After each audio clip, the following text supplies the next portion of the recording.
ఇది నా ఆరాధన తలంపులు పంచుకున్నాం. 100వ కీర్తన 3వ వచనం.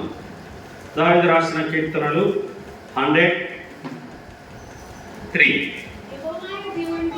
యెహోవాయే దేవుడని తెలుసుకోండి, ఆయనే మనలను పుట్టించను, మనం ఆయన వారము, మనం ఆయన ప్రజలం, ఆయన మేపు గొర్రెలం. కృతజ్ఞతార్పణలు చెల్లించుచు.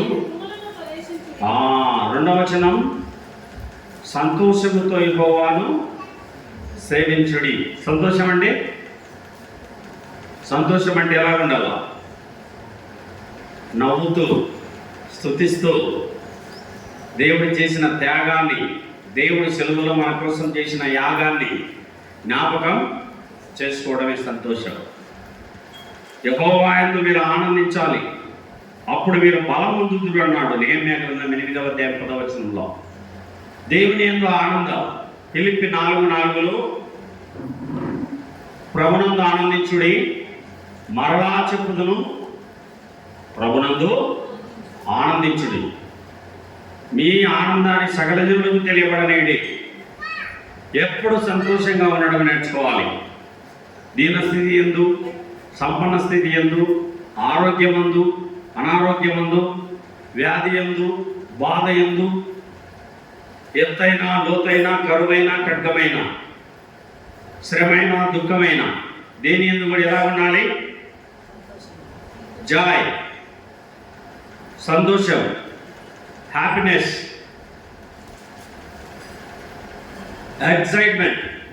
ఎక్సైట్మెంట్ అంటే ఎప్పుడు కూడా ఉత్సాహం, ఉల్లాసం. ఇవి దేవుని ప్రేరణ ఉండాల్సినటువంటి సుగుణాలు. ప్రభునందు మనం వీటిని అలంకరించుకోవాలి. యేసు ప్రభువు మన కోసం ప్రాణం ఇచ్చాడు, మన కోసం మరణించాడు, మన కోసం చనిపోయి సమాధి చేయబడి తిరిగి లేచాడు. ఈరోజు మనకు విడుదల ఇచ్చాడు, విమోచన ఇచ్చాడు. ఇక ఎందుకండి బాధ? ఇక బాధే లేదు. జాయ్. యేసు ప్రభు అన్ని నీ బాధలని తీర్చేసినాడు. ఒక రాజ్యంలో రాజు మారువేషం వేసుకొని నా రాజ్య ప్రజలు ఎలా ఉన్నారు అని చెప్పి వెళ్తా ఉన్నాడు. నా రాజ్య ప్రజల బాధలు నేను తీర్చాలి, నా రాజ్య ప్రజల బాధలు నేను వినాలి అని చెప్పి వెళ్తా ఉన్నాడు. వెళ్తా ఉంటే ఒక ఇంట్లో అన్ని లైట్లు 8, 9 కల్లా ఆఫ్ చేసి రెస్ట్ తీసుకుంటారు అందరూ. కానీ 11 అయినా వెలుగుతా ఉంది ఒక ఇంట్లో లైట్. వెలుగుతా ఉంటే ఏమనుకున్నాడు? ఈ కుటుంబం ఏదో బాధలో ఉంది, ఈ కుటుంబాన్ని నేను ఏం చేయాలా? ఆదరించాలి. వెళ్ళాడు. లోపలికి వెళ్తే ఒక అప్పుల జాబితా రాయబడింది. ఏం రాయబడిందమ్మా? అప్పుల లిస్టు. ఎవరికి ఎంత అప్పు ఇవ్వాలని రాసుకున్నాడు. నా అప్పు ఎవరు తీర్చగలరు అని కింద రాశాడు. నా అప్పు ఎవరు తీర్చగలరని కింద ఫైనల్లో ముగించినాడు. అక్కడ రాజు రాజముద్ర వేసి నీ అప్పు నేను తీర్చగలను. రాజముద్ర వేసి రాజు ఏం చేసినాడమ్మా? రాజముద్ర వేసి నీ అప్పు నేను తీర్చగలనని చెప్పినాడు. తెల్లవారుతానే బండ్రోతులు, సైనికులు బంగారు, వెండి, వజ్రాలు తీసుకొని వస్తూ ఉన్నారు. ఎవరింటికి? ఈ వ్యక్తి ఇంటికి వచ్చి నీ అప్పు తీర్చుకొని నీ జీవితకాలం అంతా తినడానికి, ఆహారానికి సంబంధించిన ధనాన్ని మేము ఇస్తున్నాము, నువ్వు ధైర్యంగా ఉండొచ్చు అని చెప్పి చెప్పారు. అలాగే మన ప్రభువైన యేసుక్రీస్తు వారు కూడా మన రుణాన్ని ఏం చేసినాడు? తీర్చినాడు. పాపములో బడి చెడినేనుండగా పాతాళమే నా గతి అనుకొనగా పట్టుకొంటివి పాపి హృదయము. పాపములో బడి చెడినేనుండగా పాతాళమే నా గతి అనుకొనగా పట్టుకొంటివి పాపి హృదయము. స్తుతి పాడెదను యేసువా, స్తుతి పాత్రుడవు నీవేగా, స్తుతి పాత్రుడవు నీవేగా. నా కొరకు మరణించి మృతి గెలిచినావా, నా కొరకు మరణించి మృతి గెలిచినావా? ఎందుకు నాపై ఇంతటి ప్రేమ వివరించుటకు ఎంతటి వాడను? ఎందుకు నాపై ఇంతటి ప్రేమ వివరించుటకు ఎంతటి వాడను? ఏమి ఇచ్చి నీ రుణము తీర్తును? ఏమి ఇచ్చి నీ రుణము తీర్తును? స్తుతి పాడెదను యేసువా, స్తుతి పాత్రుడవు నీవేగా, స్తుతి పాత్రుడవు నీవేగా. నా కొరకు మరణించి మృతి గెలిచినావా? నా కొరకు మరణించి మృతి గెలిచినావా? భక్తుడు కల్వరి శిలువలో మన ప్రభు పొందినటువంటి దెబ్బలు, గాయాలు తలపోస్తున్నాడు. దేవుని ప్రేమను నెమరు వేసుకుంటున్నాడు. దేవుడు చేసిన త్యాగాన్ని మరవలేని చరిత్రది. మరువలేను మరువలేను మరువలేనయా, మరువలేనయా. ఏదరి కానక తిరిగిన నన్ను నీదరి చేర్చితివా, నీదరి చేర్చితివా. నీ ప్రేమ చరితం అఘోర మరణం, నీ ప్రేమ చరితం అఘోర మరణం. మరువలేను మరువలేను మరువలేనయా యేసయ్యా, మరువలేనయా. ఎంత గొప్ప త్యాగాన్ని మన ప్రభువైన యేసుక్రీస్తు వారు సిలువలో చెల్లించారు. నీ చేతులకు బదులుగా ఆయన చేతులలో మేకులు దిగబడ్డాయి. మన కాళ్ళకు బదులుగా ఆయన కాళ్ళలో మేకులు దిగబడ్డాయి. మన తలకు బదులుగా ఆయన తలలో ముళ్ళ కిరీటం కొట్టబడింది. మన హృదయానికి బదులుగా ఆయన హృదయంలో బల్లెపు పోటు పొడవబడింది. మన వీపు పాపములో పల్లాడినటువంటి మనల కోసం దేవుని వీపు కొరడాలతో దున్నబడింది. నీ పాపముల కోసం దేవుడు తన ప్రాణాన్ని కల్వరిలో త్యాగం చేశాడు. నీ పాపముల కోసం దేవుడు తన రక్తాన్ని ధారలుగా చిందించాడు. ఇంకెందుకు ఏడుపు? ఎందుకు ఏడుపు? సంతోషంగా ఉండండి.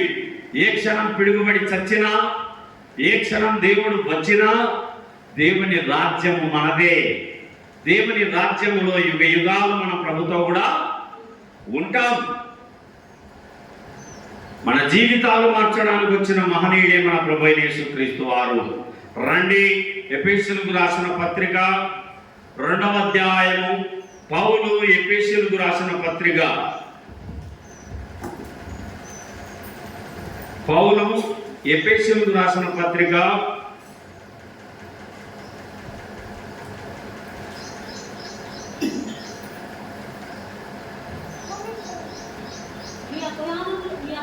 2వ అధ్యాయము మొదటి నుంచి.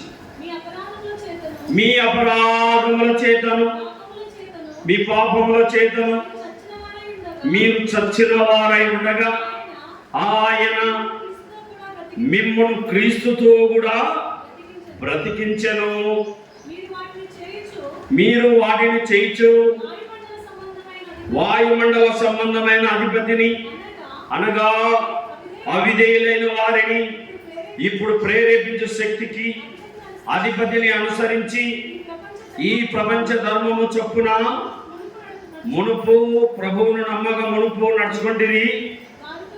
వారితో అన్యులతో సాతాను యొక్క బంధువులతో కలిసి మనమందరమును శరీరము యొక్కయు మనసు యొక్కయు కోరికలను నెరవేర్చుకొంచు మన శరీర ఆశలను అనుసరించి మునుపు ప్రవర్తించుచు కడమ వారి వలనే స్వభావ సిద్ధముగా దైవోగ్రతకు పాత్రులమై ఉంటిమి. ఆయనను దేవుడు కరుణా సంపన్నుడై ఉండి మనము మన అపరాధముల చేత చచ్చిన వారమై ఉండినప్పుడు సైతం మన ఎడల చూపిన తన మహాప్రేమ చేత మనలను క్రీస్తుతో కూడా బ్రతికించెను. కృపచేత మీరు రక్షింపబడి ఉన్నారు. ఎంత రక్షించబడ్డాం? కృప. పాపాలు, అపరాధాలు, నేను ఏ పాపం చేయలేదంటాం.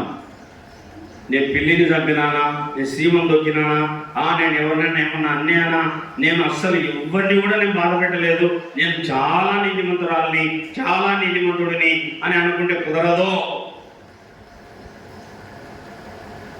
జన్మత కర్మత మనం పాపులం. నేను పాపములో పుట్టిన వాడను, పాపములో నా తల్లి నన్ను గర్భమున ధరించనుంటాడు. 55వ కీర్తన 7వ వచనములో దావీదు రాజు. నువ్వేమి చేయకపోయినా నీ పుట్టుక పాపం. మన తల్లి గడుపులో మనం పుట్టడం పాపం. మన తల్లిదండ్రుల సంతోషాల వల్ల, వారి ఆనందాల వల్ల మనం కలిగాం. మన జన్మత మనం పాపులం. కర్మత మరల జన్మ కర్మ పాపాలు మనల్ని ఏం చేస్తున్నాయి? మీరు పాపముల చేత, అపరాధముల చేత చచ్చిన వారు. ఏమంటున్నాడు మా దేవుడు? పాపముల చేత, అపరాధాల చేత చచ్చిన వారు. చనిపోయినా యేసుప్రభు వచ్చి ఏం చేసినాడు? మనల్ని బతికించినాడు. ఎలా?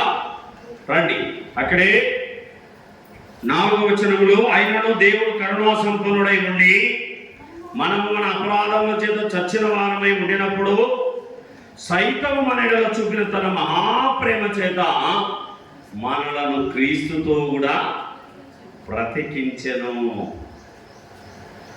ఎంత గొప్ప దేవుడు! ఆ కృప. ఈ కమలాపురం మండలంలో ఎంత మంది లేరు? 25,000 జనాభా ఉంది కమలాపురంలో. 25,000 మందిలో మనల్ని దేవుడు ఎందుకు ఏర్పాటు చేసుకున్నాడు? నీ తల్లి కడుపులోనే నువ్వు రక్తపు ముద్దగా ఉన్నప్పుడే నువ్వు దేవుని ప్రణాళికలోనే ఉన్నావు. జగతికి పునాదులు వేయకముందే దేవుడు నిన్ను ఏర్పాటు చేసుకున్నాడు. దేవుని కృప నీ మీద ఉంది. ఆయన మనలను బ్రతికించెను. చనిపోయిన మనల్ని యేసుప్రభు వారు ఏం చేశారమ్మా? బతికించారు. 106వ కీర్తన, దావీదు రాసిన కీర్తనలు 106వ కీర్తన 6వ వచనం. మా పితరుల వలనే మేము పాపము చేసితిమి, దోషములు కట్టుకొని భక్తిహీనులమైతిమి. పాపులమైతిమి, భక్తిహీనులమైతిమి. ఎవరండి మనం? భక్తిహీనులం. రోమా 5వ అధ్యాయంలో చూడండి. రోమా పత్రిక 5వ అధ్యాయము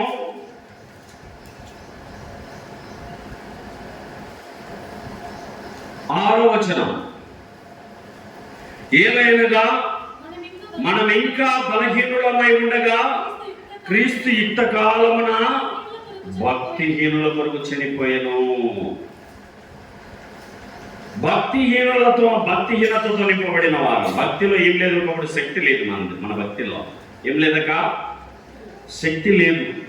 ఏదో నలుగురితో పాడి అలా వల్లి ఇలా వచ్చేవాళ్ళం. ఇప్పుడు నిజ దేవుడు దొరికినాడు. ఈరోజు మనకు సృష్టికర్త మనల్ని ఏర్పాటు చేసుకున్నాడు.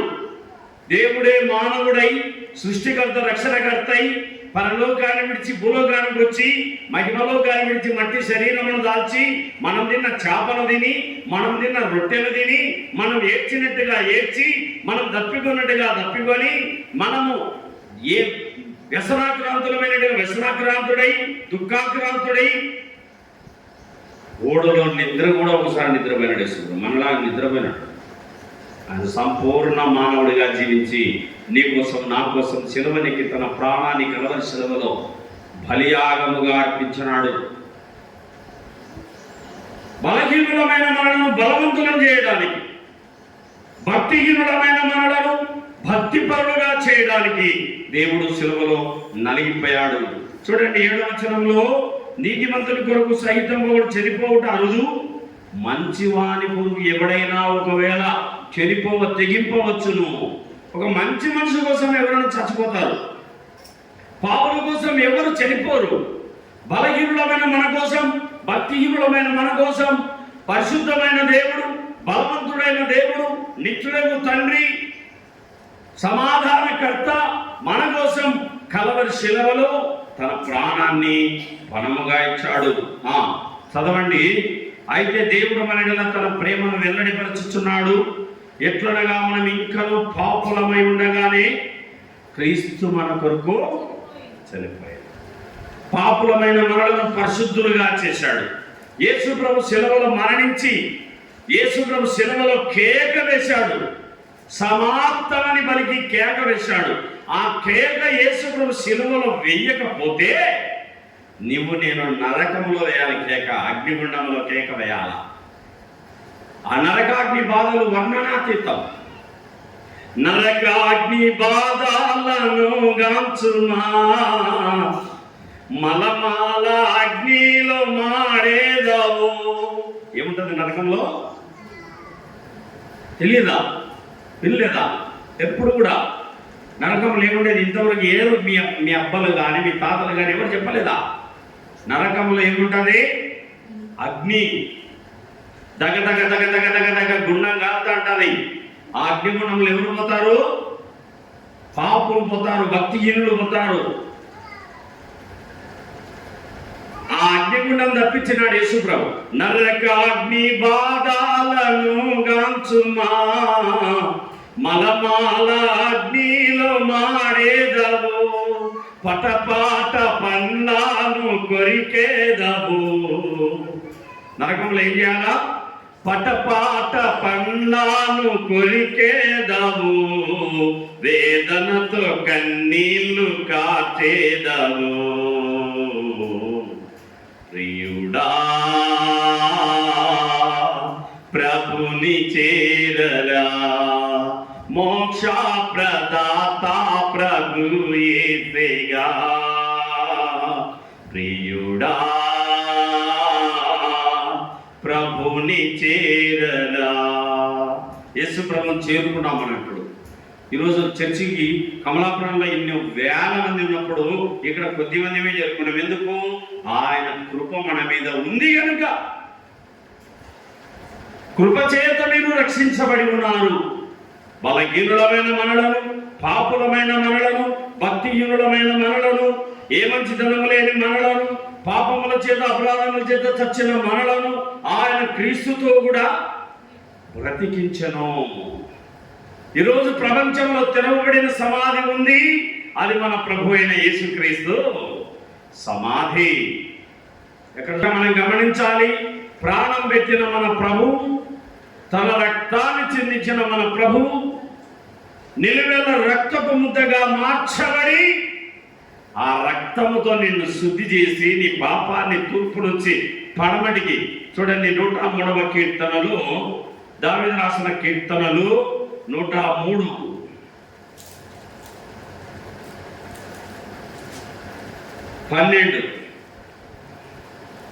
పడమటికి తూర్పు ఎంత దూరమో ఆయన మన పాపములను అతిక్రమములను మనకు అంత దూరపరిచి ఉన్నాడు.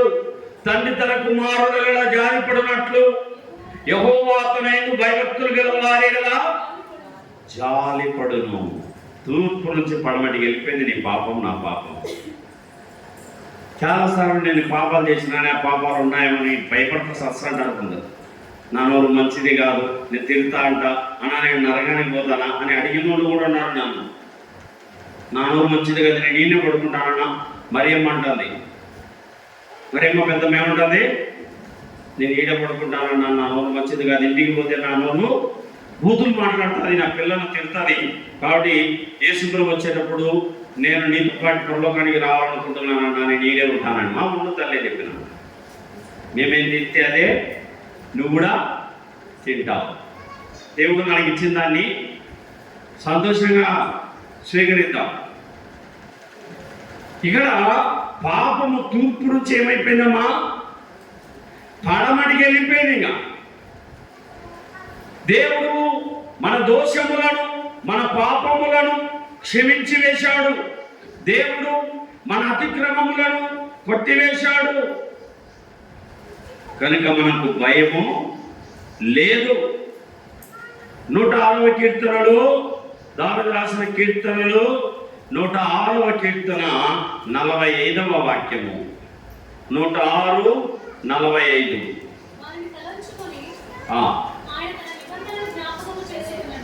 ఆయన తన నిబంధనలు జ్ఞాపకం చేసుకున్నాడు, తన కృపా బాహుల్యమును బట్టి వారిని కరుణించెను.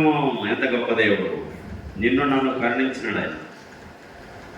కరుణగల దేవుడు, జాలిగల దేవుడు, ప్రేమగల దేవుడు, ప్రాణం ఇచ్చిన దేవుడు, నీ పాపాల కోసం నా పాపాల కోసం శిలవనెక్కిన దేవుడు, తన రక్తాన్ని చిందించిన దేవుడు, తన కృపా బాహుల్యమును బట్టి వారిని కరుణించెను. సిలువలో బలి అయిన దేవుని గొర్రె పిల్ల, విలువైన నీ ప్రేమన్ వివరింతు శ్రీయేసు. ఆనాటి యోధులే నిన్ను చంపిరనుకొంటిన్, ఆనాటి యోధులే నిన్ను చంపిరనుకొంటిన్. కాదు కాదయ్యో నా పాపారుణమునకే, కాదు కాదయ్యో నా పాపారుణమునకే, సిలువలో బలి అయిన దేవుని గొర్రె పిల్ల, విలువైన నీ ప్రేమన్ వివరింతు శ్రీయేసు. నా పాప దోషముచే నే చాచి ఉండగానే, మన పాప దోషాలతో ఏమైపోయినా మనం చచ్చిపోయినాం. చెప్పండి అక్క, ఏమైనావు? నీ పాపాలతో ఏమైనావన్నా? చనిపోయినాం. చచ్చిన నిన్ను నన్ను మరణించి యేసును శిలువలో ప్రాణాన్నిచ్చి రక్తాన్ని గార్చి చనిపోయి సమాధి చేయబడి, ఓ మరణమా నీ ముల్లెక్కడా, ఓ మరణమా నీ విజయం ఎక్కడా అని మరణాన్ని ఛేదించి, మరణాన్ని వ్యక్తం చేసి, మరణాన్ని ఎదిరించి, మరణపు మెడలను విరిచి ఆయన మృత్యువును జయించి తిరిగి లేచిన మహనీయుడే మన ప్రభు అయిన యేసుక్రీస్తు. ఎంత గొప్ప ప్రేమను మన దేవుడు మన ఎడల చూపాడు.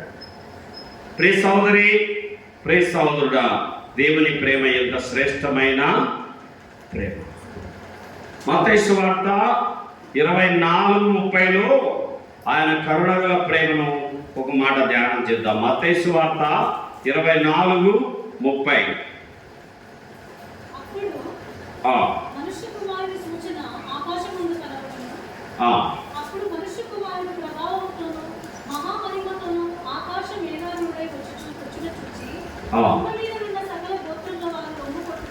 ఇక్కడ దేవుని సూచన ఆకాశం ముందు కనబడుతుంది. అప్పుడు మనుష్య కుమారుడు ప్రభావంతో మహామహిమతో, సీఎం వెళ్ళేటప్పుడు కాన్వాయ్ చూస్తుంటాం, ఒక ముఖ్యమంత్రి వెళ్ళేటప్పుడు కాన్వాయ్, ఆ ధ్వనులు, ఆ జన సమూహాన్ని చూస్తూ ఉంటాం. ఒక ప్రధానమంత్రి వచ్చేటప్పుడు ఆ జన సమూహాన్ని చూస్తుంటాం. కానీ దేవుడు వచ్చేటప్పుడు చూడాలి ఆ ఘనత, ఆ ప్రభావం, ఆ యొక్క రాకడ, అది వర్ణనాతీతం. ఇక్కడ చూడండి, ఆయన మహామహిమతో ప్రభావముతో ఆకాశ మేఘారుడై వస్తాడు. భూమి మీద ఉన్న సకల గోత్రముల వారు రొమ్ము. యేసు ప్రభు పుడతానని పుట్టాడు, మరణిస్తానని మరణించాడు, తిరిగి లేస్తానని లేచాడు, తండ్రి దగ్గరికి వెళ్తానని వెళ్ళాడు, మరలా నేను వస్తానని చెప్పాడు, తప్పక వస్తాడు. రండి, కొలొస్సై 1:13. పౌలు కొలస్సీయులకు రాసిన పత్రిక 1వ అధ్యాయము 13వ వాక్యము. ఆయన మనలను అంధకార సంబంధమైన అధికారము, పాతాళంలో ఏముంటది? అంధకారం, కటిక చీకటి. ఆయన మనలను అంధకార సంబంధమైన అధికారము. ఎవరండి ఈ అంధకార సంబంధానికి అధిపతి? అపవాది, సాతాను, అబద్ధ ప్రవక్త, క్రూర మృగం. అంధకార సంబంధమైన అధికారముల నుండి ఆయన నిన్ను నన్ను విడుదల చేసి తాను ప్రేమించిన తన కుమారుని యొక్క రాజ్య నివాసులనుగా. ఎంత గొప్ప ప్రేమ! ఆయన మన కట్లు విప్పడానికి, సాతానుని కట్లు. ఆఫ్రికా ఖండంలో మనుషులు నమ్ముతారు. ఆఫ్రికా ఖండంలో ఏం చేస్తారు? బలకొట్టేదానికి కూడా బరువు పడుతున్నారు. ఫ్యాన్, చల్లని గాలి ఊగొట్టడానికి ఏమొచ్చింది? నిద్ర తూ వచ్చింది. ఇడిచ్చే సాలంగా పడుకునేటట్టున్నారు. గిన్నెగా ఇతరాలను మైకు పెట్టి అరుస్తుంటే కూడా మీకు ఏమొస్తుంది? సాధారణ వాక్యం వినగాకర్రి, ఆ వాక్యం వింటే మీరు ఆశీర్వదించబడతారు. మీరు శాపగ్రస్తులు కావాలా? మీరు దరిద్రులు కావాలా? మీ ఇంట్లో బియ్యం ఉండకూడదు, మీ ఇంట్లో కరువు ఉండాలని చెప్పి సాతానుడు నిన్ను ఏం చేస్తున్నాడంటే నిద్ర వస్తున్నాడు. ఎందుకు ఈరోజు పేదరికం తాండవం మారుతా ఉంది నీ ఇంట్లో? నీ దరిద్రం నిన్ను, నీ ఇంట్లో ఎందుకు పేదరికం తాండవం మారుతా ఉంది? దరిద్రం నిన్ను ఎందుకు ఇంతగా వెంబడిస్తుంది? జబ్బులు నిన్ను ఎందుకు వెంబడిస్తున్నాయి? రోగాలు నిన్ను ఎందుకు పీడిస్తున్నాయి? దేవుని వాక్యాన్ని నువ్వు మనసు పెట్టి వినక, దేవుని వాక్యాన్ని మైండ్ ఆబ్సెంట్ బాడీ ప్రెజెంట్ అన్నట్టుగా ఉండడం వలన, కాండం 28:1 నీ దేవుడే యెహోవా వాక్కుడు నువ్వు శ్రద్ధగా విని. దేవుని వాక్యాన్ని ఎలా వినాలి? శ్రద్ధగా. చెవులు ఎన్ని ఇచ్చినాడు దేవుడు? 2 చెవులు ఇచ్చినాడు వినమని. ఒకటి వినడానికి, 2 వదలడానికి అంట. ఒక అక్క ఉంటుంది, ఒకటి వినడానికి, 2 వదలడానికి. ఆఫ్రికా ఖండంలో ఒక యవనస్తుని పెట్టి అమ్ముతున్నారు. 1000 రూపాయలు, 2000, 3000, 4000 పాట 6000కి చేరింది. ఓ పాస్టర్ గారు, ఇండియా పాస్టర్ వెళ్ళాడు. అరే ఇదేంటి నాయన, ఈ ఆఫ్రికాలో మనసులు అమ్ముతున్నారు, ఇది ఎక్కడ అన్యాయం అని చెప్పి ఆలోచన చేసినాడు. సరే నేను 10,000 ఇస్తాను, నాకు ఇవ్వండి అన్నాడు. 3వసారి, 2వసారి, 3వసారి అని చెప్పి పాట పాడి ఆ 10,000 రూపాయలు తీసుకొని ఆ పిల్లోని ఆ పాస్టర్ గారికి అప్పగించినాడు. పాస్టర్ గారి దారిలో కారులో పోతూ పోతూ పిల్లోనికి 2 జతలు మంచి బట్టలు తీయించినాడు. ఇంటికి వెళ్ళిన తర్వాత స్నానం చేయకుండా అని చెప్పి మంచి సోపు, షాంపూ ఇచ్చినాడు. స్నానం చేసినాడు. ఆ పాత వస్త్రాలు ఇప్పేసి కొత్త బట్టలు వేసుకొని ఆయన కొత్త బట్టలు ఇచ్చినాడు. ఇంట్లో డైనింగ్ టేబుల్ మీద చికెన్ బిర్యానీ, మటన్ బిర్యానీ ఉంది, ఫ్రూట్స్ ఆయనకు కావాల్సింది తినని చెప్పి తినిపించినాడు. కడుపు నిండా తిండి పెట్టినాడు. కడుపు నిండా తిండి పెట్టినాడు. ఇక నువ్వు వెళ్ళిపోవచ్చు నాయనా, ఇక నువ్వు ఎవరికి బానిసవు. ఈ పిల్లోడు 2 నెలలు వాడుకుంటారు, మళ్ళీ మార్కెట్లో పెట్టి అమ్మేస్తారు. వాళ్ళు 2 నెలలు వాడుకుంటారు, మళ్ళీ మార్కెట్లో ఎంతో కొంత అమ్ముకుంటారు. ఇది వీని పరిస్థితి. బానిస.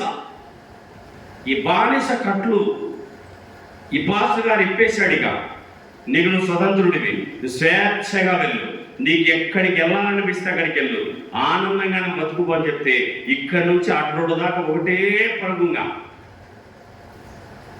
అడ్రోడ్ ఎంతమంది తెలుసు? అడ్రోడ్ తెలుసా? అబ్బా ఇదన్నా ఒప్పుకున్నారని ఆయన మనల్ని ఊకొట్టడానికి, చేయించడానికి.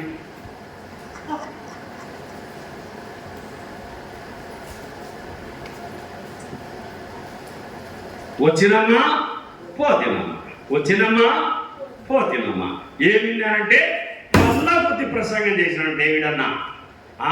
ఏం చెప్పినారంటే ఇనింటే కాదు, ఏ వాక్యం చెప్పినాడో తెలియదు. అవి చెవుల్లో జొరబడి మెదడులోకి పోవాలి కదా, గుండెల్లో పడాలి కదా. ఈ పిల్లల్ని వదిలేసినాడు ఈ పాస్టర్ గారు. నువ్వు స్వేచ్ఛగా వెళ్ళిపో, స్వేచ్ఛగా వెళ్ళిపో. అడ్రోడ్ దాకా పరిగెత్తినాడు. ఆడికి పోయి నాకు గుర్తొచ్చింది మనకి, అరే నన్ను బానిస జీవితం నుంచి విడిపించి నాకు కొత్త బట్టలు ఇచ్చి నాకు భోజనం పెట్టి నువ్వు వెళ్ళిపోతున్నాడు, ఇంతకంటే మంచి వ్యక్తి నాకు భూలోకం ఎక్కడన్నా దొరుకుతాడా? నేనేదో ఆ బతికేదో అక్కడిక్కడ బతికేదానికంటే ఆ బతికేదో ఈయన దగ్గర ఈ పాస్టర్ దగ్గర బతుకుతానని ఆ పాస్టర్ దగ్గరికి వచ్చేసాడు.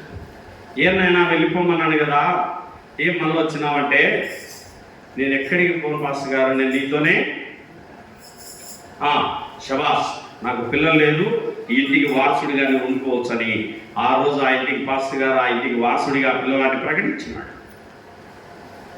విడుదల ఇచ్చిన దేవుడు అంధకార సంబంధమైన అధికారములో ఉండి నేను విడిపించినాడు. నేను యేసుప్రభువుల మీద నేను బయటకు పట్టుకొని చర్చికి పోతాను అంటాను. ఎందుకు వచ్చానావో తెలియదు, ఎందుకు పోతున్నావో తెలియదు.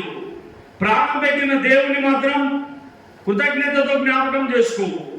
యేసుప్రభు శిలువలో మరణించిన ముందు రాత్రి, ఇది నా శరీరము, ఇది నా రక్తము, నన్ను జ్ఞాపకం చేసుకోండి అని చెప్పి తెలిపినాడు. వచ్చినావు, వింటావు, బలలో చేయిస్తావు, అదపతగా 4 వాక్యాలు ఉన్నాయి కదా మందిరానికి. మన మందిరానికి ఊరుకు ఏం చెప్తాడో దేవుడే, కసు కొట్టమంటాడో, బొగ్గులు తోమంటాడో, సాపలు ఎత్తమంటాడో, ఏ పరిచర్య చెప్తాడో అని ఉరుకు పెరుకుగా దేవుడి పని మాత్రం చేయరు. వారానికి 2 గంటలు దేవుడి సన్నిధిలో నిష్ఠగా ఉండాలి. నా దేవుని సన్నిధి అనుభవించకపోవాలా, నా దేవుని త్యాగాన్ని, నా దేవుడు శిలువలో మరణించిన ప్రేమను నేను వినాలా. కాబట్టి ఇక్కడ గమనిస్తే ఆయన అంధకార సంబంధమైన అధికారంలోంచి నీకు విడుదల, ఆయన నిన్ను నన్ను విమోచించినాడు. అంధకార సంబంధమైన అధికారం, సాతానుడి అధికారంలోంచి దేవుడు నిన్ను నన్ను విడిపించి తన రక్తముతో నిన్ను నన్ను శుద్ధి చేశాడు. రండి గలతీ 4:4, గలతీలకు రాసిన పత్రిక 4వ అధ్యాయము 4వ వాక్యము. అయితే కాలము పరిపూర్ణమైనప్పుడు దేవుడు తన కుమారుని పంపాడు. ఆయన స్త్రీ యందు పుట్టి మనం దత్తపుత్రులను కావాలనని ధర్మశాస్త్రమునకు లోబడి ఉన్న వారిని విమోచించుటకై ధర్మశాస్త్రమునకు లోబడిన వాడు ఆయన స్త్రీ యందు. మనం స్త్రీ యందు పుట్టలేదా? నిజంగా చెప్పారు. మీ నాయనక మీరు జన్మించింది మీ అమ్మక చెప్పండిక, మన తల్లికే కదా. కానీ యేసు ప్రభు ఎందుకు ఇక్కడ పరిశుద్ధాత్మ దేవుడు ఈ మాట రాయించినాడో ఇది అర్థం చేసుకోవాలి. మనందరము మనకు నాన్న అమ్మ రక్తంతో కలిసి పుట్టాము. ఆయన మాత్రమే స్త్రీకి మాత్రం పుట్టాడు. ఆయన పెళ్లి కానీ కన్యక గర్భాన. యేసు ప్రభు పుడతాడనే ప్రవచనం నెరవేరే దినాలలో కొన్ని వేల మంది కన్యకలు వివాహం చేసుకోకుండా యేసు ప్రభు నా కడుపులో పడితే మేలు, నా కడుపులో పడితే మేలని వేల మంది కన్యకలు యేసు ప్రభు పుట్టుక కోసం ఎదురు చూశారు. అయితే అందులో శ్రేష్టమైన అమ్మాయిని మరియను దేవుడు కనుగొని, అమ్మా నువ్వు ధన్యురాలివి, సర్వోన్నతుడకు కుమారుడు నీ గర్భవాసన పుడుతున్నాడంటే, అయ్యో నేను పురుషుని ఎరగని దాన్ని కదా, నాకు ఎలా అవుతాడు? లేదమ్మా, భూమి ఆకాశాలు కలిగజేసిన దేవుడే నీ కడుపొందన పడుతున్నాడమ్మా. ఆయన పుట్టుక ఆయన మాత్రమే స్త్రీ ద్వారా జన్మించినాడు. మనము పురుషుని ద్వారా, మనం ఎవరి ద్వారా వచ్చాం? పురుషుని ద్వారా. దేవుడు దేవుడిగా పరలోకాన్ని విడిచి భూలోకానికి ఆమె గర్భవాసన పడ్డాడు. ఆయన మాత్రమే స్త్రీ యందు పుట్టి మనము దత్తపుత్రులం. ఎవరి పుత్రులం? యేసు ప్రభు రక్తం ద్వారా మనం దత్తపుత్రులం కావాలని ధర్మశాస్త్రములకు లోబడిన వారిని మోచించుటకై ధర్మశాస్త్రములకు లోబడిన వాడు. ధర్మశాస్త్రం ఏం చెప్తుంది? కంటికి కన్ను, పంటికి పన్ను, కొట్టేవాడిని కొట్టాలి, తిట్టేవాడిని తిట్టాలి, దెబ్బకు దెబ్బ, వాతకు వాత. ఇది ధర్మశాస్త్ర శాసనం. తప్పు చేసినండి అప్పుడే చంపాల. ఇది ధర్మశాస్త్రపు నిబంధన కట్టడ. ధర్మశాస్త్రమునకు లోబడిన మనలను విడిపించడానికి ఆయన కూడా ధర్మశాస్త్రానికి లోబడినాడు. మన పాపముల కోసమై ధర్మశాస్త్రం చెప్తుంది, పాపం చేసిన వాడు మరణం పొందాలి. మనందరం పాపం చేశాం. మనందరి పక్షంగా నీతిమంతుడు తన ప్రాణాన్ని శిలువలో దారా పోశాడు. సిలువలో శ్రీమంతుడు విలువగు తన ప్రాణము. అక్క విను, అన్న విను. సిలువలో శ్రీమంతుడు విలువగు తన ప్రాణము దానము దేశను దయగల దేవుడు. దానము దేశను దయగల దేవుడు మరణము నుండి మరలా లేచెను. మరణము నుండి మరలా లేచెను. యేసుని వేడుము.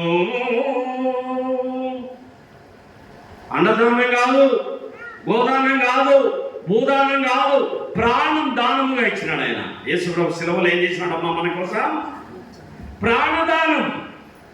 సమాప్తమని బిగ్గరగా పలికి తన ప్రాణాన్ని పణముగా ఆ శిలువలో మన ప్రభు యేసుక్రీస్తు వారు మరణించినాడు. ప్రియ సోదరి, యేసు ప్రభు కలవరి ప్రేమ ఎంతో గొప్పది. ధర్మశాస్త్రమునకు లోబడిన మనలను విమోచించుటకై ఆయన కూడా ధర్మశాస్త్రానికి లోబడిన వాడాయను. నా పిల్లలు ఆ దెబ్బలు తినలేరు, నా పిల్లలు ఆ ముళ్ళగిడ్డ కొడితే తట్టకలేరు, నా పిల్లలు మేకులు కొడితే తట్టకలేరు, నా పిల్లలు కొరడాలతో కొడితే తట్టకలేరు. నా బిడ్డలకు బదులుగా నన్ను చంపండి, నా బిడ్డలకు బదులుగా నాకు శిక్ష వేయండి, నా బిడ్డలకు బదులుగా నా రక్తాన్ని తీసుకోండి అని యేసు ప్రభు ధర్మశాస్త్రానికి ఏమైనాడు? లోబడినాడు. ఈరోజు చేతులు ఇంత అందంగా ఉన్నాయంటే కారణం యేసు ప్రభు చేతులు ఏమైపోయినాయక? నలిగిపోయినాయి. నీ కాళ్ళు అందంగా ఉన్నాయి, కారణం యేసు ప్రభు కాళ్ళలో మేకులు దిగబడ్డాయి. ఈరోజు తల ఇంత అందంగా ఉంది, కారణం యేసు ప్రభు తలలో ముళ్ళ కిరీటము దిగగొట్టబడింది. గోడులోకి మేకులు కొట్టినట్టుగా యేసు ప్రభు తలలోనికి ముళ్ళ కిరీటాన్ని రెల్లుతో సుత్తెతో దిగగొట్టారు.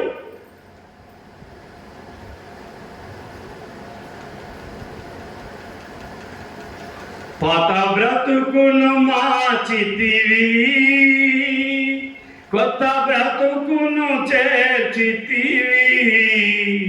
కీర్తనీయుడమా యేసువా, నీతి రాజ్యము నాకు సగినావా. ఏ రాజ్యం ఇచ్చాడక? నీతి రాజ్యాన్ని ఇచ్చినాడు. నీతి రాజ్యము నాకు సగినావా. పాత్రుడా, స్తుతి పాత్రుడా, సర్వ సృష్టిపై స్తోత్రార్హుడా, అత్యున్నత సింహాసనాసీనుడా, అందరిలో అతి శ్రేష్ఠుడా. నిత్య రక్షణ నిచ్చితివి, సత్యములో నిలపితివి. నిత్య రక్షణ నిచ్చితివి, సత్యములో నిలపితివి. నిత్య సూర్యుడమా యేసువా, నీతి రాజ్యము మాకు సగినావా. నీతి సూర్యుడా మా యేసువా, నీతి రాజ్యము మాకు సగినావా. పాత్రుడా, స్తుతి పాత్రుడా, సర్వ సృష్టిపై స్తోత్రార్హుడా, అత్యున్నత సింహాసనాసీనుడా, అందరిలో అతి శ్రేష్ఠుడా. ఎంత మంచి పాట కదా! ఈ పాటలో అర్థము పరమార్థం. వేటగాడు వచ్చినాడు, నూగలు తల్లినాడు, వల వేసినాడు. వేటగాడు వచ్చినాడు, నూగలు తల్లినాడు, వల వేసినాడు. తల్లి పావురం పిల్ల పావురాలకు పాట నేర్పింది. ఈ కొమ్మ మీద నుండి ఆ కొమ్మ మీదకి నాయన పొరపాటు కూడా వేటగాడు నూగలు తల్లుతాడు, తినగాకరి వాళ్ళగాకరి అని చెప్పిపోయింది తల్లి. కానీ వింటానాయి, అవి పాట నేర్చుకున్నాయి అంతే, పాట మాత్రం నేర్చుకున్నాయి. వేటగాడు రాని వచ్చినాడు, వేటగాడు వస్తాడు, నువ్వులు తల్లుతాడు, వల వేచాడు. వేటగాడు వచ్చాడు, నువ్వులు తల్లుతాడు, వల వేచాడని ఈ కొమ్మ మీద నుండి ఆ కొమ్మ మీదకి, ఆ కొమ్మ మీద నుండి ఈ కొమ్మినికి ఎగురుతూ ఆ పారుతున్నాయి. వేటగాడు రానే వచ్చినాడు. అరే, నేను వచ్చిన విషయం వీడికి తెలిసిపోయిందే. నువ్వులు తల్లుతాడు అన్నాయి, నువ్వులు కూడా తల్లినాడు. వల వచ్చాడు, వల వేసింది కూడా తెలుసా. ఈరోజు ఒక్క పావురం కూడా దొరకదు నాకు అనుకున్నాడు. కానీ పాట పాడుతూ ఉన్నాయి, పాట పాడుతూ గింజలు పొడుస్తుంది నీ వాళ్ళని. అర్రే ఈ పావురాలకు పాట పాడుతున్నాయి కానీ పాటలో ఉన్న అర్థం తెలియదు. నా కోసమే పడినాయని చెప్పి వలలో వేసుకొని పట్టుకొని భుజాన్ని వేసుకొని పోతుంటే వలలు కూడా పాట పాడుతున్నాయి. వేటగాడు వచ్చాడు, నువ్వులు తల్లుతాడు, వల వేచాడు. పాట పాడుతున్నాయి కానీ పాటలో ఉన్న భావం సంతోషం అని పేరు పెట్టుకున్నాం, ఏం లేదు. చెప్పండిగా సంతోషం లేదు. ఎప్పుడు సీమిడి తీర్చట గోడల చుట్టానే చదువుతున్నాడు.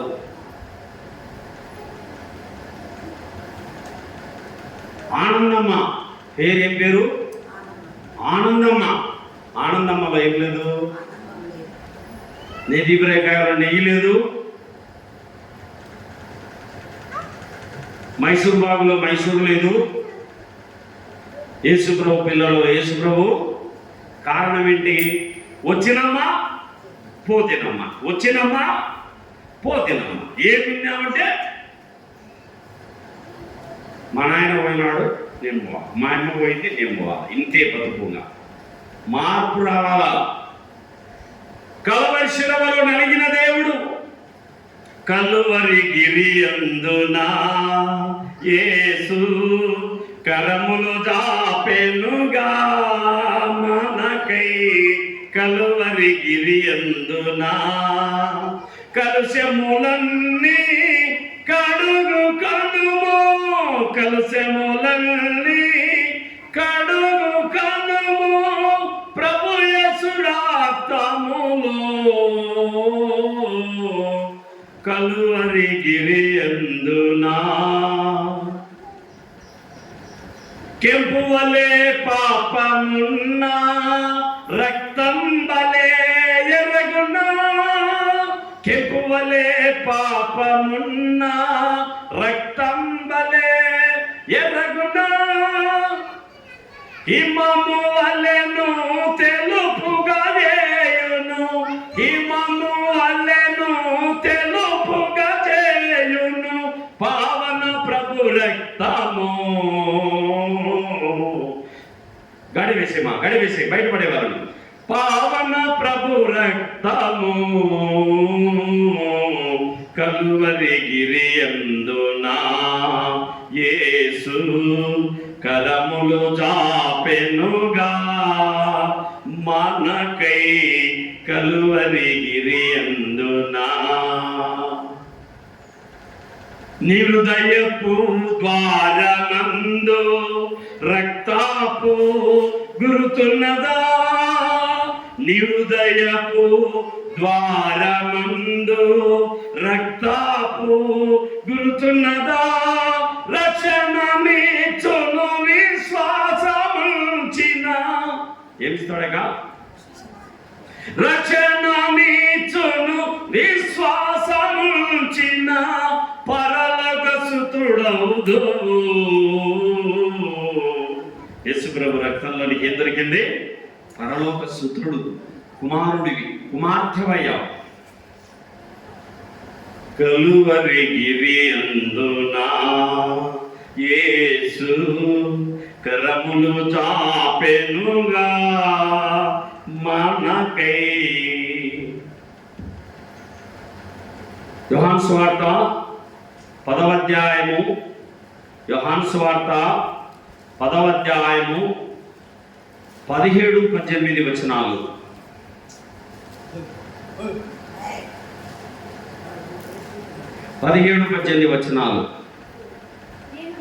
నేను దానిని మరలా తీసుకున్నట్టు నా ప్రాణం పెట్టుచున్నాను.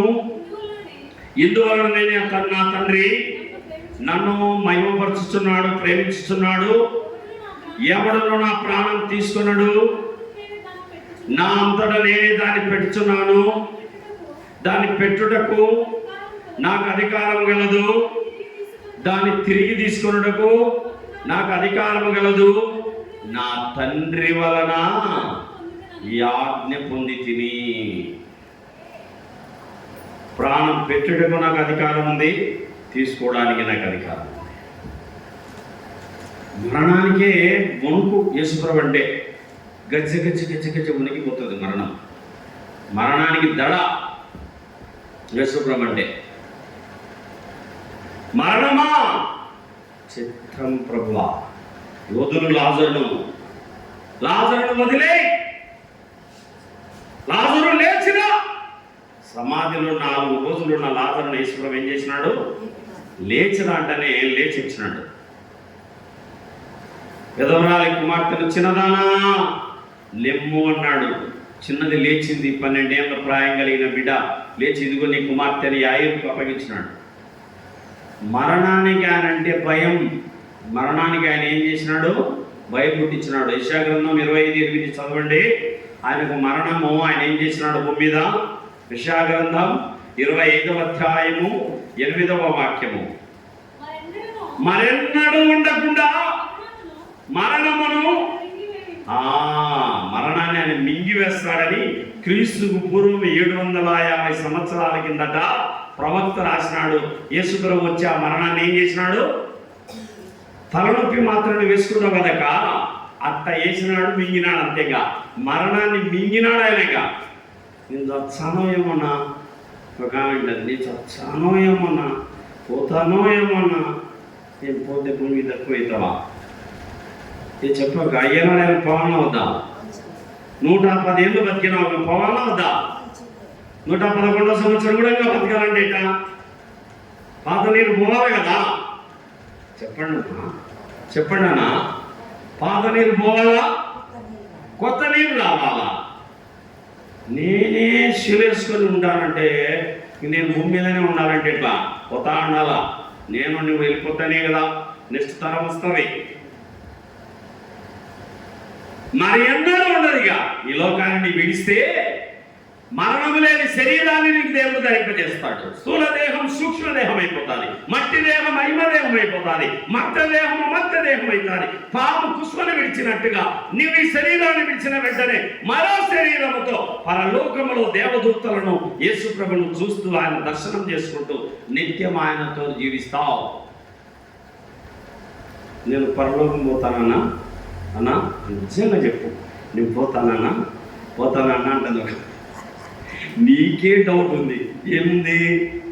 నేను పోతాను పోను. ఇల్లు సముద్ర అలలు, పైకి పోతుంది కిందికి వచ్చాది ఎలా, పైకి పోతుంది కిందికి వచ్చాది ఎలా, పైకి పోతుంది కిందికి వచ్చాది. ఇలాంటి అలల లాంటి విశ్వాసులు వీళ్ళు. స్థిరమైన మనసుతో లేరు వీళ్ళు. ఇవన్నీ డౌట్ సాతానుడు అడుగుతుంటాడు. మనసులో డౌట్ పుట్టించేది ఎవడు? సాతానే. ఇది నిజమా అని అవతో అయిపోయింది కదా. అవగత ఏమైంది? అర్థమే కాలేదు మీకు. సాతాను ఏం చేసింది? ఇది నిజమా అంటేనే అవని ఇంకా టైంలో పడిపోయింది. ఇంకా ఆ పండు తినొద్దని చెప్పినాడు, ఆ పండు ముట్టొద్దని చెప్పినాడు, తినాడు చచ్చిపోతావు అన్నాడు. అంత కరాఖండిగా చెబితే ఆ పండు తినమని చెప్పి సాతాను చెబితే, సాతానుడి మాట నువ్వు దేవతమవుతావు, అవ్వా నువ్వు దేవతమవుతావు, రెక్కలు వచ్చాయి, పైకి ఎగిరిపోతావు. రిషిద దేవదూత వేసింది అనుకుంటా విరాకాలు ఒకసారి వేసినప్పుడు రియల్ దేవదూత లాగానే వీళ్ళు గబ్రియల్ మికాయలు వీళ్ళు మన మందిరంలో దేవదూతలు. మన మందిరంలోనే దేవుడు ఇచ్చినాడు శాంతి రవి వాళ్ళ కుటుంబం ద్వారా. ప్రభువు మన బిడ్డలను దేవుడు మనకు ఆశీర్వాదంగా ఇచ్చినాడు. కాబట్టి మనం గమనిస్తే డైలమా, ప్రతిదీ డౌట్ పుట్టిస్తాడు సాతాను. డౌట్ పుడుతుంది నీళ్ళు అంటే ఎవరు పుట్టించనట్టు? సైతానే. నేను పైకి వచ్చానా, నేను అభివృద్ధి అవుతానా, ఇవన్నీ డౌట్లు పుడుతుంటాయి. ఏ సైతాన్ పో పక్కకెళ్ళు, నా దేవుడు నన్ను ఆశీర్వదిస్తాడు. ఈ మాట చెప్పగలగల సాతాన్ దేవనగలగల? నా దేవుడు నాతో ఉన్నాడు, నా దేవుడు నన్ను బ్లెస్ చేస్తాడు.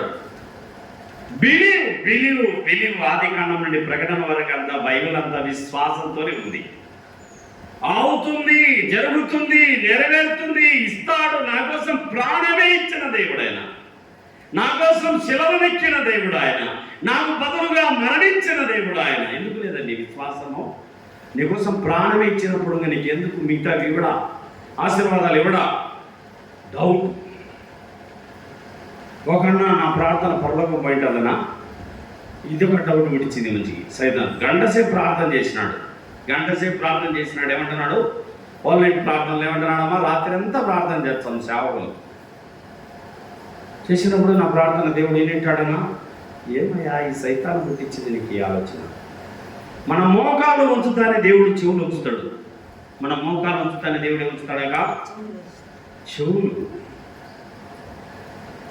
ప్రాణం పెట్టిన మహనీయుడు, రక్తాన్ని చెందించిన దేవాది దేవుడు, మరణాన్ని ఓడించిన మహనీయుడు, లోకాన్ని జయించిన మహనీయుడు, సమాధిని జయించిన మహనీయుడు మనతో ఉన్నాడు. మనం భయపడాల్సింది ఏది కూడా. జీచాన్ అనే ఒక దైవజనుడిని సాయంత్రం 5 గంటలకు కుమారుడా నా రాజ్యానికి వచ్చేయి నాతన్న అని చెప్పి దేవుడు పిలిచినాడు. చిత్తం ప్రభు అన్నాడు. ఆ రోజు నీట్గా వైట్ అండ్ వైట్ వేసుకొని, వైట్ ప్యాంట్ వైట్ షర్ట్ వేసుకొని, నీట్గా గడ్డం చేసుకొని, తలస్నానం చేసి షాంపుతో కుమారులను పిలిపించి, కోడలను పిలిపించి, కూతుర్లను అల్లులను పిలిపించి, నాయనా నా తండ్రి ఇంటికి వెళ్ళిపోతున్నా, సాయంత్రం 5 గంటలకు నా తండ్రి నన్ను పిలిచినాడు, నేను వెళ్ళిపోతున్నానని చెప్పి, ఏం నాయనా ఏం జరిగింది నాయన అని భయపడకు అంటే, ఏం లేదు నాయన నా తండ్రి దగ్గరికి నేను ఆనందంగా వెళ్తున్నాను. అమెరికాలో ఉన్న ఆసుపత్రులు మొత్తం తిప్పినారంట.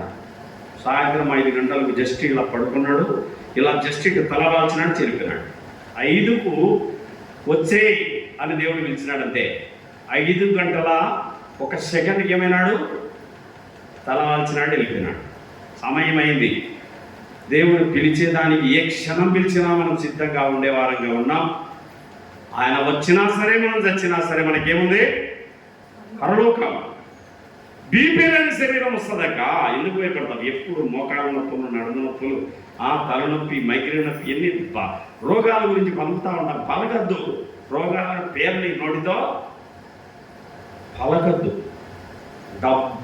రోగాలు నోటితో పలికావంటే ఈ పంచభూతాలు, ఈ యొక్క సైతాన్ శక్తులన్నీ అవే ఇస్తాయి నీకు.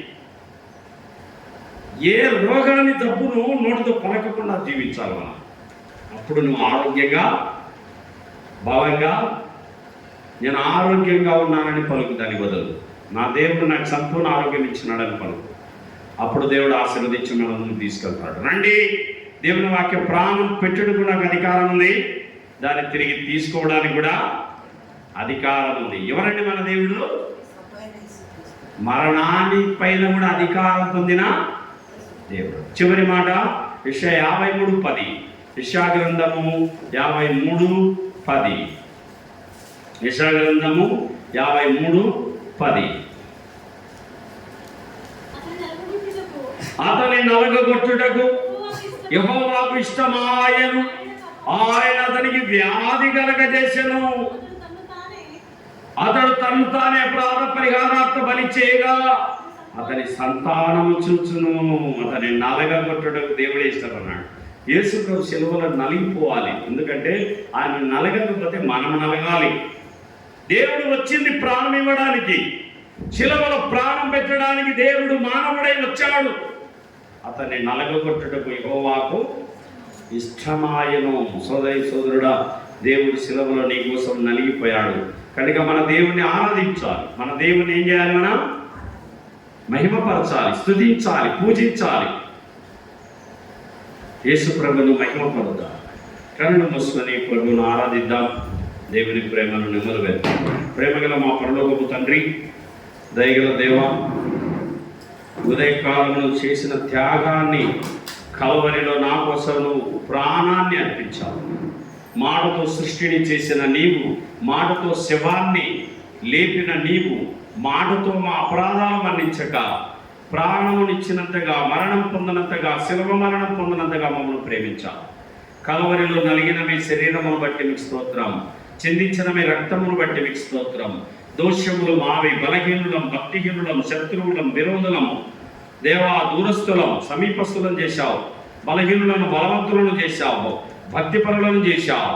దేవా నువ్వు వచ్చినా సరే మేము ఈ లోకం విడిచినా సరే నీ రాజ్యంలో ఉంటామన్న శుభప్రదమైన నిరీక్షణనిచ్చావు. ఏమి ఇవ్వగలమనైనా నీ ప్రేమకు విరిగి నలిగిన మనసుతో హృదయపూర్వక కృతజ్ఞతలు యేసు ప్రభు నామములో సమర్పిస్తున్నాము తండ్రి. ఆమేన్, ఆమేన్, ఆమేన్.